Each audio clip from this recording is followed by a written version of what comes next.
Now we're in France with a Syrah Carignan blend from Vignes, which he's very famous if you've seen, well, very famous in the natural wine world. If you've seen like the bottles that have the little wave on the front for his wines called Deferlant.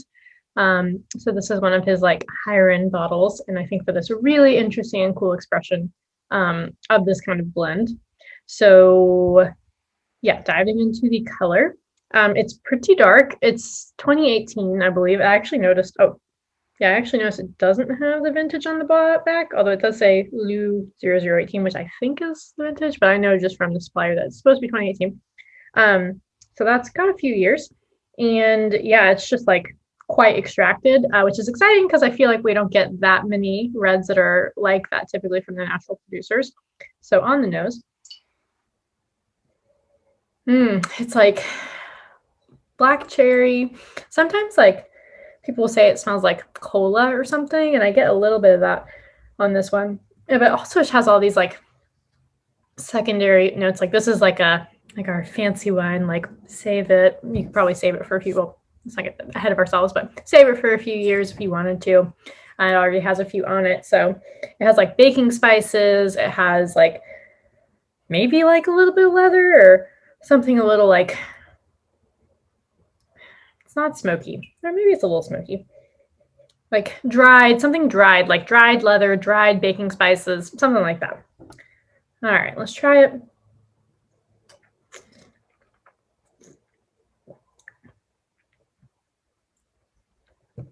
Wow, what like a lovely, pretty intense finish. Like it's deep. It like tastes very deep. Um, So basically everything I just said was still there in like this lovely rapid succession of like cherries, like cola, like berries. I don't know if I mentioned that before, but like maybe like blueberries. And then just like this like hint of spices at the top, like dried, I don't want to say maybe tobacco, dried something, dried like herbs of some kind in there. Just like has a lot of like lovely deep things going on with it. So, but like I will also say the tannin is not super heavy. So it's not like my mouth is so dried out now or like so intense that like it needs some like incredibly heavy winter meal with it. So like it can really work at any time. It's just about what you put it with. So yummy, lots of stuff going on, very nuanced. And as far as pairing it, I think I would probably go with something. It needs something. It's interesting because like it needs something that's not like super hearty or fatty because it doesn't have a lot of tannin, but it does need something with like a lot of other intrigue.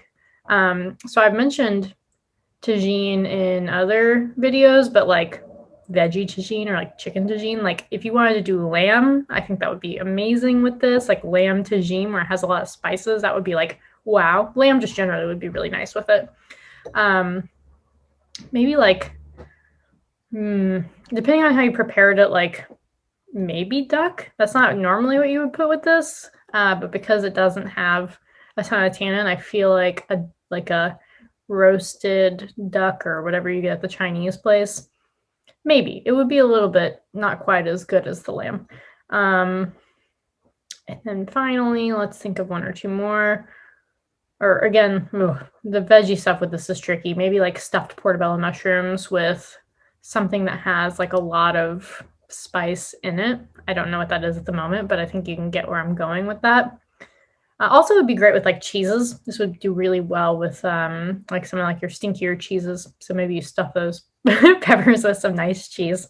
So hopefully that gets you started on it. But like, just think about, this is a really lovely wine that deserves something nice to go with it. But it's important to think about the idea that it is like beautifully developed, has a lot of like characteristics to it that should be like noted, and it take your time, but it's not that tannic. So you need to really think about that when you're putting your food with it.